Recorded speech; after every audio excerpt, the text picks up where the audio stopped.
This week, join me in the American Southwest as I explore one of archaeology's greatest mysteries.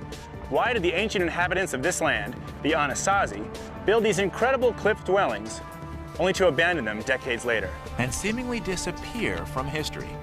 Unbelievable.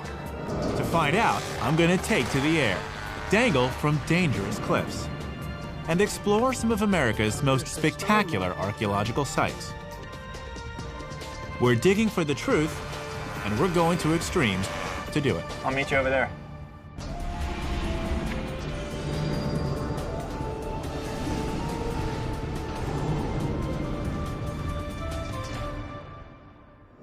Mesa Verde, southwestern Colorado. Land of rugged canyons, soaring mesas, and some of America's most stunning prehistoric ruins. Yet ever since these abandoned villages were first discovered in the late 19th century, they've puzzled visitors and archaeologists. Pretty incredible, huh? Can you imagine building something like this on the face of a cliff and actually living up here? Hi, I'm Josh Bernstein, and the American Southwest is my home. But I've never gotten to the bottom of its most fascinating mystery, until now. Why did the ANASAZI decide to move to the cliffsides? And why would they then abandon this entire region only decades later, never to return? These questions are at the heart of a debate now raging between archaeologists and Native Americans. At stake is the traditional image of the peaceful ANASAZI. Everyone agrees that's how they began.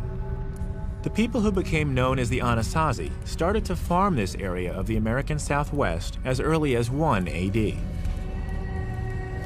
For most of their history, they lived in small, scattered villages on the mesas and in the valleys.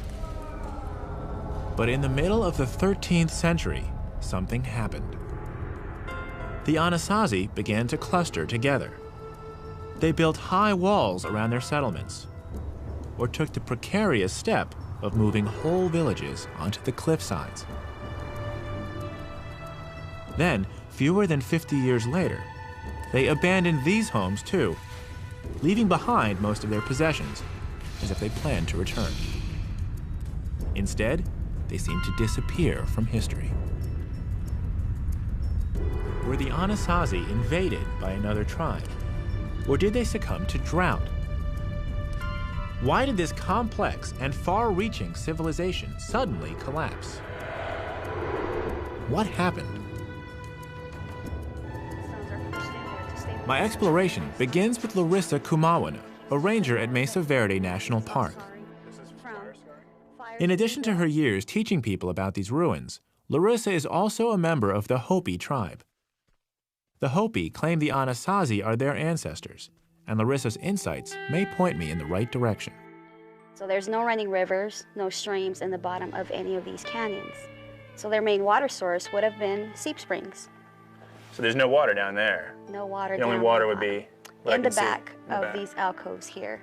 It's thought that's the reason why the transition happened, from the mesa top sites down into these cliff dwellings. You got the water source right there. Why not build closer to them? Larissa's answer was practical, but I felt it avoided an important question. The ANASAZI could have accessed these seep springs without living on the faces of these cliffs. Why subject an entire community to such exposure and risk? Many archaeologists now think that the ancient ANASAZI had a darker side, marked by massacres and even cannibalism. Could violence explain the move to the cliffs? The cliff dwellings of Mesa Verde are certainly impressive, but there are hundreds of other sites throughout this region. Perhaps seeing some other dwellings would give me greater insights into why the ANASAZI made such a drastic move. To do this, I need a significant change of perspective. This is a twin-seat, twin-prop, home-built experimental plane. While it might not comply with FAA regulations, its open cockpit makes it perfect for spotting cliff dwellings. These guys are now trying to work out the logistics of where the camera goes and where they fly. They don't really seem to care if we live or not. My pilot, Skip Lange. He flew P-51 Mustangs during World War II. Skip, I don't have a parachute. Neither do I, so we're even on that score, Josh. Okay. With those encouraging words, we're off. Flying in a plane that feels like it's made of rubber bands and balsa wood. This part of the Southwest is known as the Four Corners, the place where Arizona, Colorado, Utah, and New Mexico come together. It was the heart of the ANASAZI homeland for more than 1,000 years. This is fun flying with the open air because you get to feel like you're actually just flying up here. Today, most of this region is covered with forests of pinyon pine and juniper. Yet 900 years ago, it was full of fields of corn, squash, and beans. Archaeologists believe the ANASAZI supported 40 to 50,000 people in this area. Perhaps Larissa was right. Perhaps some of the ANASAZI's water sources dried out, forcing them toward the seep springs. I'm imagining what it must have been like to move off the tops of the mesas and onto the sides of the cliffs. Talk about living on the edge. Think of the children and elderly on these cliff faces. And they did this throughout the Four Corners region, even in some of the most remote and desolate canyons. Why would the ANASAZI make such a change, take such a risk? What could these massive stone walls offer them to make the move worthwhile? To answer these questions, I need to get my feet back on solid ground, where I can hike and explore some of the more isolated cliff dwellings. To help me get to these distant dwellings, I'm teaming up with Vaughn Haydenfeld. Vaughn is an accomplished mountaineer and local guide who knows these canyons and their ANASAZI sites like the back of his weathered hands. Yvonne? Yeah. Nice to meet you. Nice to meet you. How's it going? It's going well. It's a beautiful day. Good. I heard you're the man who can show me some remote sites. You might be able to find something out here. You got one in mind? Yeah, I do. I'll toss that rope in the back and... Vaughn spent the last 20 years exploring the ruins of Utah's Cedar Mesa Plateau. He's played a critical role in the preservation and interpretation of many sites. He's excited to take me to one of his favorites. Wait, hold on. This section here looks a little tough. We drive in as far as we can go. The rest will be on foot. Where we're going, it's as if pretty far out there. Yeah. And, you know, it's a fairly difficult route in there, so... Some nice yucca blooms there. Vaughn tells me this plateau is cut by dozens of sheer, slick rock canyons where the ANASAZI lived. We'll have to rappel to get down into one. All right, here we are. See where we're headed? All the way over there. Yeah. Got that lower set of ruins up against the cliff face. That's incredible. Upper set of ruins right up in there. See? Ah, right under that cliff. Yeah, yeah. That's unbelievable. People actually lived Yes. that high up. Apparently so. You know, it's an amazing thing, but people were hunkered all over in these. This is kind of that final phase before the abandonment here. So people are getting defensive and they're starting to hunker into these little spots that have water. They're defending the water. I would think so. I mean, I think that's got to be part of what's going on. You know, that they're here, they've got these towers across here. If you look right across the canyon here, we have a tower. Oh. Another collapsed tower, you know, showing that they're in control of this little spring here. Let's do it. All right. The watchtowers intrigued me. What were they watching for? One thing that continues to blow me away every time I see these sites is, first of all, how well they blend in to the rocks around them. If you didn't know where to look, you can miss it like that. You would never see that thing. And second, why would they build on the face of a cliff? It seems like the worst place to be dragging rocks and making a shelter for the night.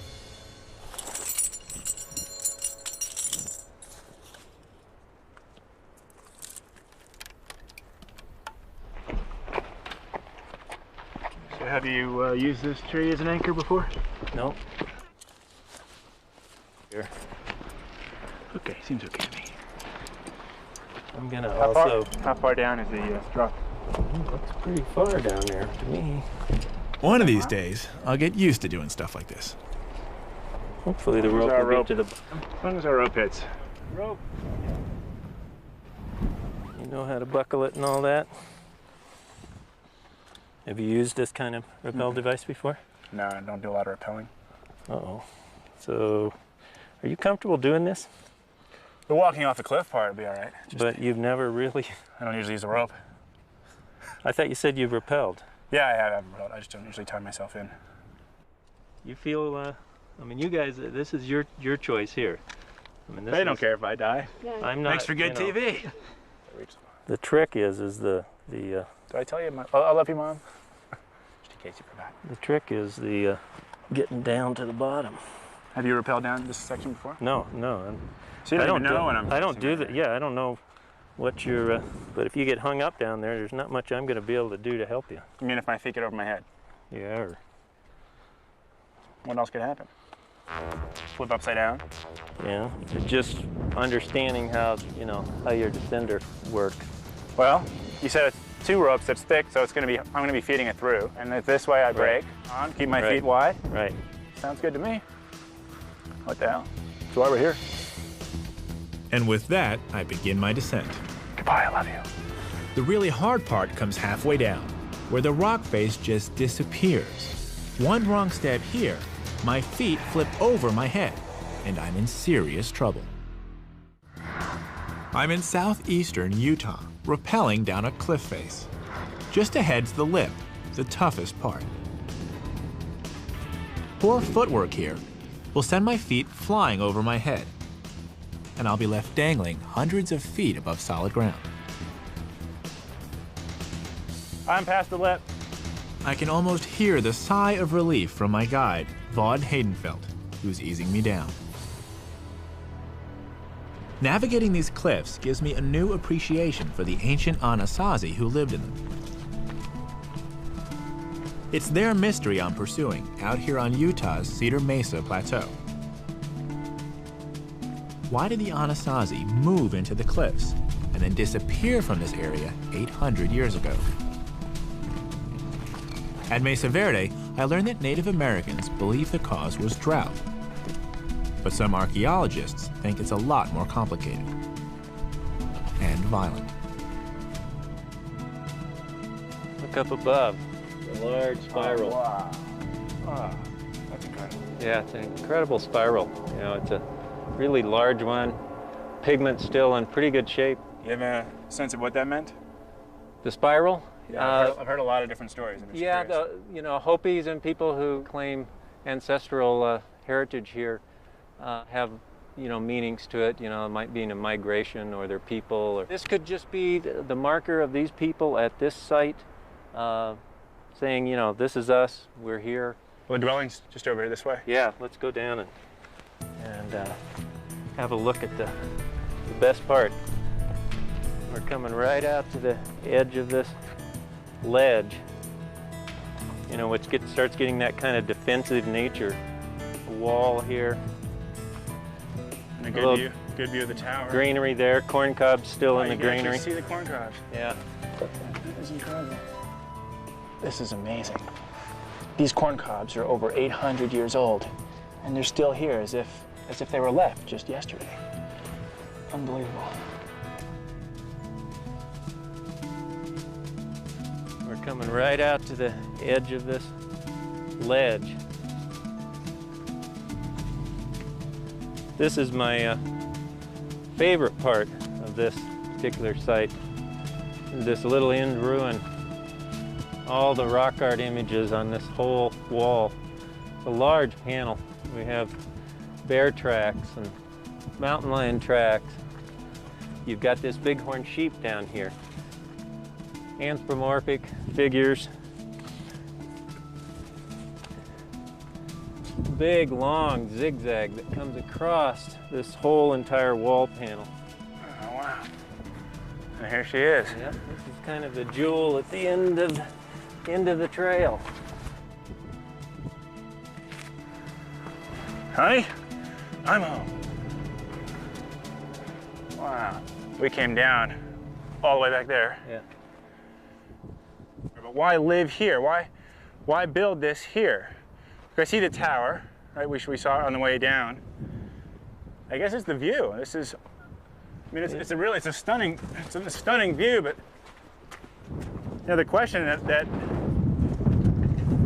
what I don't get is, this isn't easy. You know, they had to bring these rocks here, if not break them from the wall, and there's a lot of work. Yeah. So why? You know, why live here? Why bring their babies and their grandchildren to such a precarious location and live their lives here? Because something's going on that's forcing them into these kind of situations. And you think it was warfare or well, there was tribal certainly strife unrest, going on. yeah. There had to have been something to get people to have to bring their living up into these kind of places. Mm-hmm. You know, out on ledges. You know, you've got huge drop-offs right out from your doorway. You can't really see. You have to mix mortar, get water up here to mix all this mortar to put these stones together. It's just an amazing amount of effort, and it's not easy. As you can see, the closest water here is down in the canyon bottom. What are these holes? They're called loopholes. What are they seeing? This one shows me basically that big rock. Yeah, which Right could be there. a route of people coming up into this site. So if you start looking at these, they're called loopholes. If you start looking through them, a lot of times along walls, they point in different directions and This show one's you the things water hole. happening. So some people would call this a very defensive posturing type of aspect to this architecture. You know, it could be, you could be looking at your water, you could be looking at a ledge where somebody might come across to come into your site, possibly to attack you, whatever. So some people interpret these as another kind of defensive type of posturing in these loopholed walls. You know, this is kind of the last structure on this whole ledge system. You know, is this the final holdout right here? We don't know. And I'd like to stay longer. The sun's starting to head down over the canyon rim, and we probably ought to start heading out of here. The ANASAZI's hideaway definitely felt like an outpost or watchtower. But what were they watching for? Vaughn says that their most likely enemy, the Navajo, didn't come to this area for at least another 100 years. In fact, there doesn't seem to be evidence of any other tribes around here in the 13th century. So who was the enemy? I need to find out what was happening to the ANASAZI before they moved into the cliffs. It's time to visit an old friend. He's a developer near Cortez, Colorado, just down the road from Mesa Verde. There's no bigger enthusiast about the ANASAZI. He's found hundreds of ruins on his land, entire villages where the Indians lived before they took to the cliffs. Hi, Josh. How are you? Hi, Archie. Good to be back. Great. You guys have been busy. Oh, we sure have. His name is Come on Archie inside and I'll Hansen. show you what we're doing. You haven't He's seen uncovered this. some pretty incredible evidence which could explain what drove the ANASAZI to take refuge. A lot of new sites. A lot of them, and we've done a lot of work here. How many are you at right now? Well, we're up to about 215 sites across the property right now. And you can come out and Archie's prize site is this partially reconstructed pueblo that probably housed about 20 people or 4 families. way over there in that kiva. So we have quite a network. It was occupied continuously from around 650 to 1150 AD. One of the most fascinating things Archie's found is a maze of tunnels that connect the communal rooms, or kivas, with the other living areas. And I've just got to explore where they go. But I find out the hard way how small these people were. The men were about 5'4", the women only 5 feet tall. Tight squeeze, Arch. At 6 feet and 180 pounds, I can barely squeeze through. And this is only the beginning of what Archie's excavations have uncovered. Look at all these pot shards. Look at this. I mean, can you imagine finding this many pot shards? And this is just a small tray sample. Look at these. Look at this. Look at this corrugated pot. You can imagine finding that, not just on the trail, but on your own property. It's stunning. I would be excited. I'd be excited if I just found this piece. But he's got buckets and buckets and buckets and buckets. Look at all these studies. Macrobotanical remains, bioarchaeology of disarticulated remains, faunal remains, disturbed sites. He's invested so much time, and the benefit is that all of us get a much clearer picture of who the ANASAZI really were. And what Archie and his team of archaeologists have found is far from the traditional image of the peaceful ANASAZI. Are you finding any bones in your sites here? Oh, everyone. Everyone? Yes, we did. We found several bodies over here. We found over in the end one. So the picture here was not one of a peaceful village. Well, that they didn't leave this in a peaceful condition. This is evidently the end of the trip for them. This was death and violence. There were 3 sunken kivas in this pueblo. They were once the heart of ANASAZI communal life, This is beautiful. but they became the scene of horrible massacres, with strong evidence of cannibalism. Did you find any bodies or any bones in here?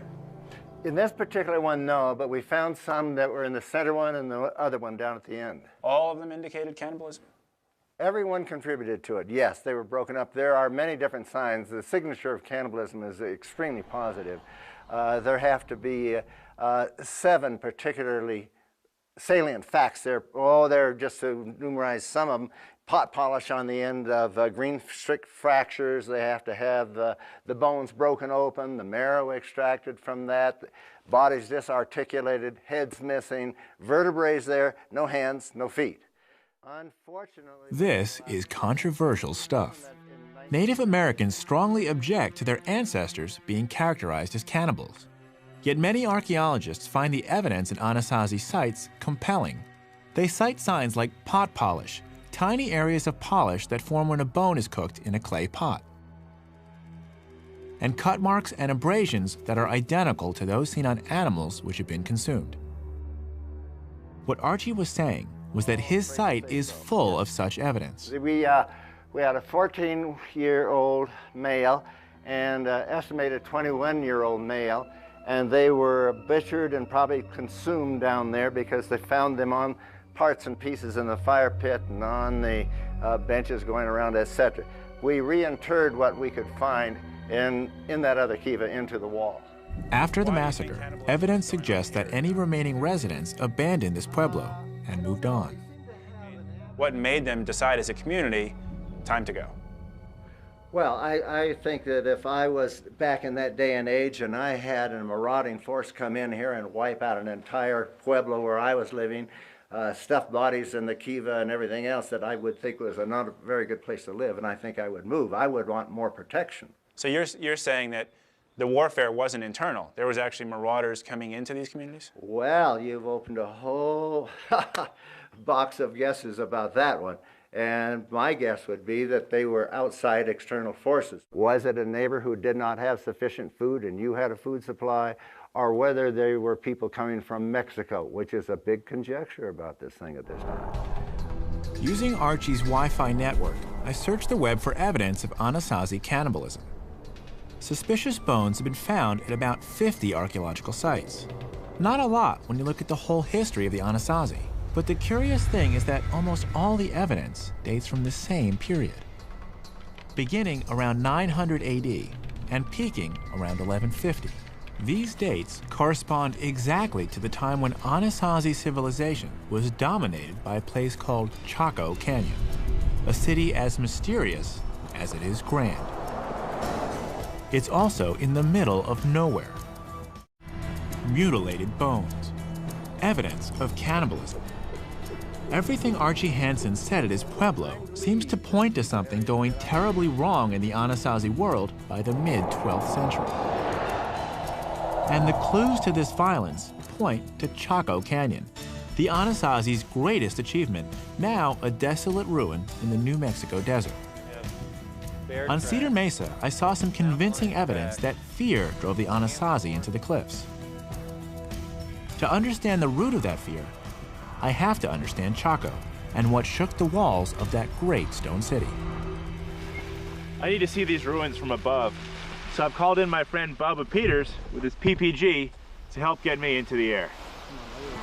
PPG is short for Powered Paraglider, and Chaco's so big I need something like this contraption to get the lay of the land. But strong winds can make flying tricky, even fatal if I'm not careful. 80 pounds of wind machine. He puts out a 28 horsepower. One small step for man. Prop clear?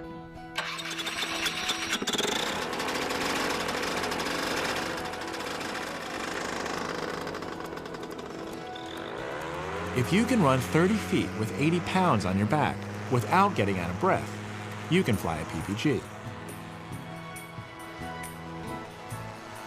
If it's calm, you can travel about 25 miles per hour and stay up for 3 hours on just 4 gallons of gas. Pretty economical for views like these.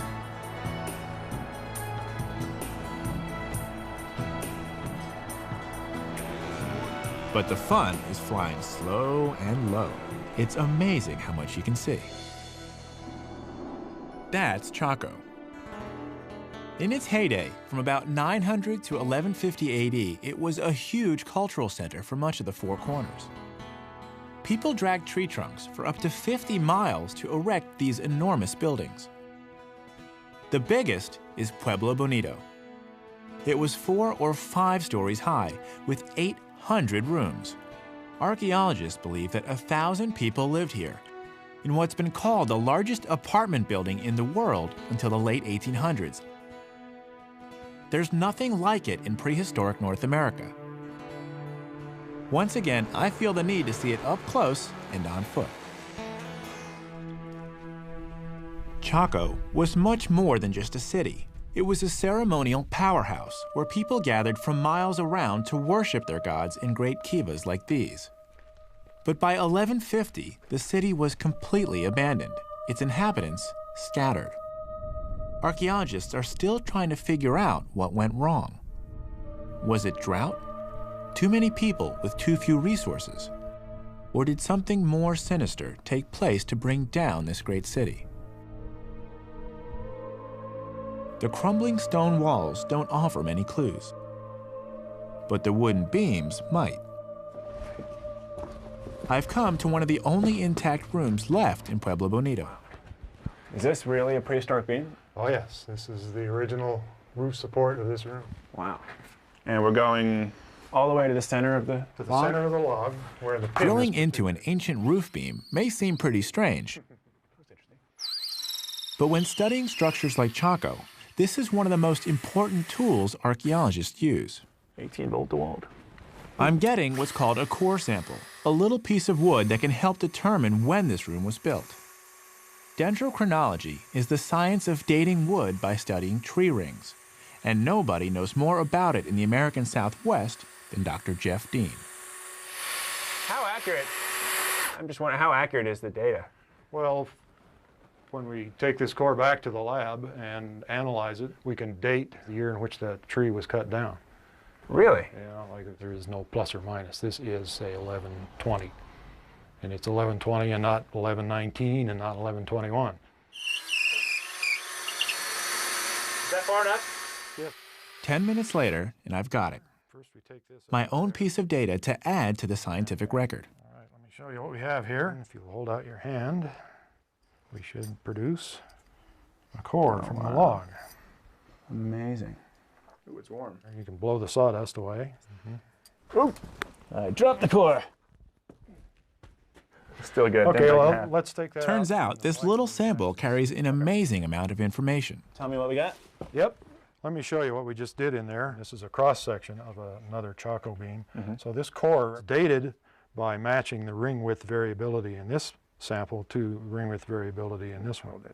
So each, let me sure I get this. Each ring is a year. Each ring is a year. Big rings mean wet years. Small rings mean dry years. And then by laying this core sample against it, We can find out where the core sample where this is. goes in the, Yes, in the years. that's right. And then how do we know what year we're looking at? Is there a master chart that we lay this against? Yes, this is part of the master chart, and this series of ring widths in here are compared to those. And once you find a match, you can date the core. Thousands of core samples taken all over the Southwest add up to produce a graph charting the annual rainfall from 450 AD to the present. So looking at this, was drought the cause of the Chaco decline? Well, there was a major drought, and a lot of people think that drought caused the abandonment of the canyon and the collapse of the system. Do you think so? Well, I think it was part of the equation, but there are other factors involved as well. What were the others? I think it was a combination of drought, adverse conditions in the floodplain, plus the high population. Obviously, these ruins represent a large number of people, so you have these three factors that combine to trigger the abandonment of the canyon. Drought has always been a fact of life in the Southwest. The people of Chaco Canyon had weathered bad droughts before. And Jeff's tree ring data show that those droughts didn't stop the ambitious building. But in the 1100s, the drought did. Chaco is an eerie place with its own mysteries. Like, how did its priests become powerful enough to get this huge ceremonial center built? Archie Hansen said one theory is that Indians came north from Mexico. Some archaeologists think that they took over Chaco, terrorizing the people. I've been to Mexico. I know that the Toltecs and the Aztecs practiced bloody rituals of human sacrifice. I've seen the skull racks they'd fill with the remains of their enemies. Maybe this could explain why cannibalism suddenly appeared in ANASAZI history. But it's just a theory. If only these stones could talk. But the ANASAZI left us no written records. Was Chaco the scene of grisly rituals that spread throughout the ANASAZI world? Today, some archaeologists are seeking answers to Chaco's mysteries in the smaller communities which help supply the great city. Dr. John Kantner and his archaeology students from Georgia State University are digging at one of these ruins. I'm hoping John will be able to tell me more about what happened at Chaco. What is this site that you guys are excavating? Well, this is a small household. This community here, which we call Blue Jay Community, probably had 3 dozen of these small households, maybe 4 dozen of them. And Chaco is 50 miles, yeah, give or take. Right, exactly. That way. Exactly. How then does this site give you clues into the rise and fall of Chaco culture over there? Chaco Canyon has very little of its own in the canyon. There is a little bit of water there. They certainly could support some farming. But as far as other resources, there's just not a lot that's there. It's in the middle of nowhere. It's one of the most desolate places you'll find in the entire Pueblo and Southwest. These communities over here are much better positioned. It's a bit wetter here. There's more raw stone materials. There's more wood. And so these people here were the ones that were carrying a lot of the goods into Chaco Canyon to fuel it. Everything that Chaco did had to be fueled by people coming from outside of the area. People in small villages just like this. So the people here have what they need. People here have what they need, exactly. And what does the Chaco culture have that these people need? Yeah, that's a great question. That's what we're sort of trying to figure out exactly. I think that most archaeologists would agree that Chaco eventually becomes a pretty powerful pilgrimage center, one espousing a religious belief that these people seem to adhere to. What the Chacoans' religion was, nobody knows for sure. Many archaeologists believe it had a dark side. That could explain the instances of cannibalism and why people would walk 50 miles just to get close to its power. People believe so much in whatever it is that Chaco is doing that they're willing to carry goods to Chaco, fuel its very existence. And then I think Chaco Canyon began to do what anthropologists call materialize that religious belief system. And by materializing, what they do is they create things. You create things, and if those things are important for the religious belief system, for the rituals, for the ceremonies, then that means that it can be controlled. Other people need those things. Turquoise and shell, and for people out here, they felt they needed those things. And so in order to get those things, they had to go there, and they probably then brought things to Chaco Canyon in exchange for just a little piece of that belief system, a little piece of the religion that they can bring back here to their small communities and then help to fuel what they thought was going to be success here. As I look around John's dig, I'm reminded again that archaeology is painstaking work, piecing together answers from bits of pottery, turquoise, and bone. The simplest of questions can often take years to answer, and even then there's always room for debate. John, you've given me a good sense of how this community related to the Chaco culture, but how did it all fall apart? Well, the priestly leaders of Chaco Canyon, their power and authority was based on a belief system, and that's really all they had. So it's really a house of cards, and if any of those cards are removed, then the whole thing comes falling down. Which was the one card then that did that? In the early 1100s, there was a drought. It was a relatively minor drought, particularly in comparison to other droughts that Puebloan people have experienced, but it probably was just enough to cause the problems. But essentially, there's a power vacuum, and that leads to a lot of social chaos. But did social chaos mean violence? I asked John, was this what drove the ANASAZI to take refuge in the cliffs? In certain parts of the Puebloan world, that's exactly what happens. The violence and the strife that results from this power vacuum leads people to retreat into those kinds of refuges. Moving north to places like Mesa Verde. Exactly. What John says makes sense. Think of the thousands of people abandoning Chaco, looking for shelter elsewhere in the Four Corners. Competition must have been fierce. It's not hard to imagine that it was brutal, too. It's time to put the pieces of the mystery together.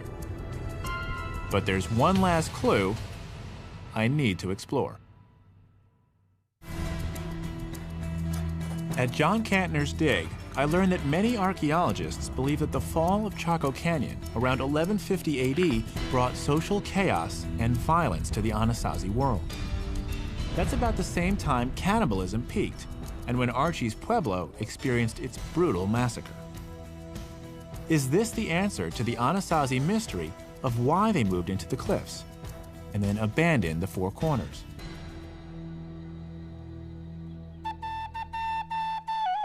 Yet there's another side to this story. Indians to the south of the Four Corners claim to be descended from the ANASAZI. The Pueblo, the Zuni, and the Hopi have their own oral histories about their ancient ancestors. I've spoken to one Hopi at Mesa Verde, Larissa Kumawina, who told me that the ANASAZI moved to the cliffs to be closer to their water sources. Now I'm going to hear more of the Hopi side of the story. I've come to southeastern Utah to the San Juan River to take a trip and take a look at their rock art. There's a few petroglyphs just downriver from us. And to see if I can get a feel for the culture, I've arranged for some Hopi elders to take a ride down the river with me. Hi. Hello. Are you Wilton? Wilton Kuyabuhema and Dalton Taylor are elders from the Hopi Reservation in Arizona, south of the Four Corners. Dawa Taylor is Dalton's son. Nice to meet you.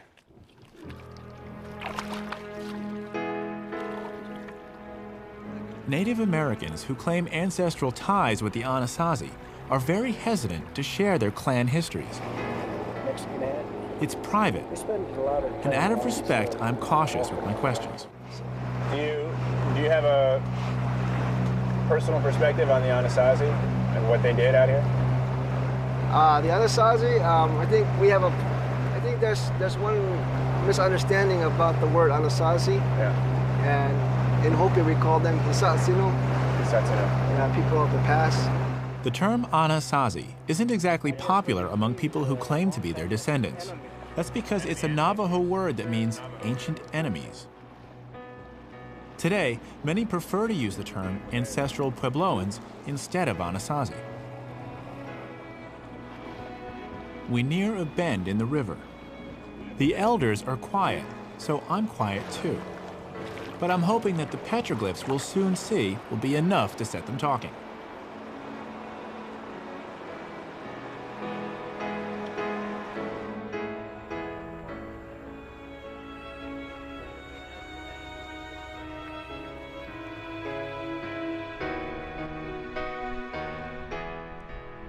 We pull up to take a look at some petroglyphs. Life-size figures pecked out by the ancient ANASAZI 1,500 years ago. But they're just too old. The Hopi can't interpret them. Yet nearby are some other petroglyphs they find very familiar. Looks like there's something right here. Oh yeah, that's the spiral. That's the spiral. That's a migration story right there. Migration. Oh yeah, come on up. So here, they occupy, it's the center where they occupied it, and when they go this way. To the Hopi, the spiral means their people were once here, at this place in the Four Corners.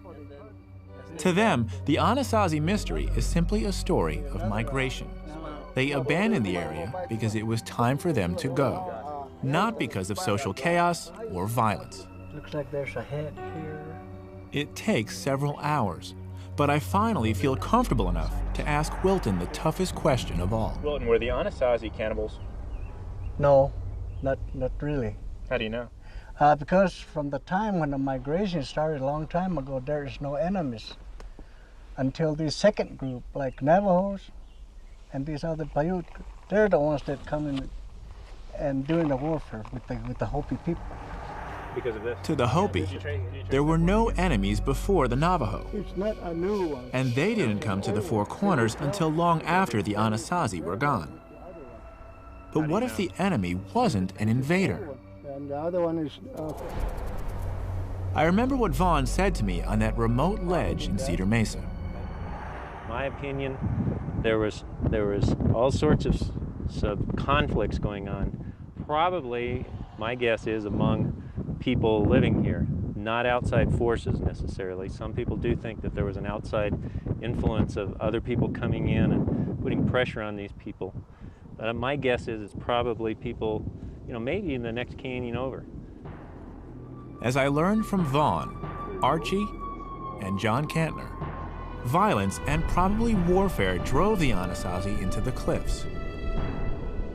But it's most likely that their enemy was none other than the ANASAZI themselves. As for the second half of the mystery, the Hopi story of migration fits. The ANASAZI didn't disappear. They simply left the Four Corners. The tree rings show that a great drought descended on this area in the late 13th century. Weary from decades of fighting, the survivors most likely did what their ancestors had done ages before. They migrated south to begin a new life. On our last stop, we visit the River House ruin. It was a sacred place for the ancient ANASAZI. It still is for the Hopi today. Be alert and wake up, people. We make an offering of cornmeal.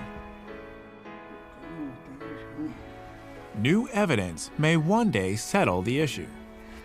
But for now, archaeologists and modern Puebloans continue the debate, searching for clues left in the steep stone walls of America's Red Rock Canyons.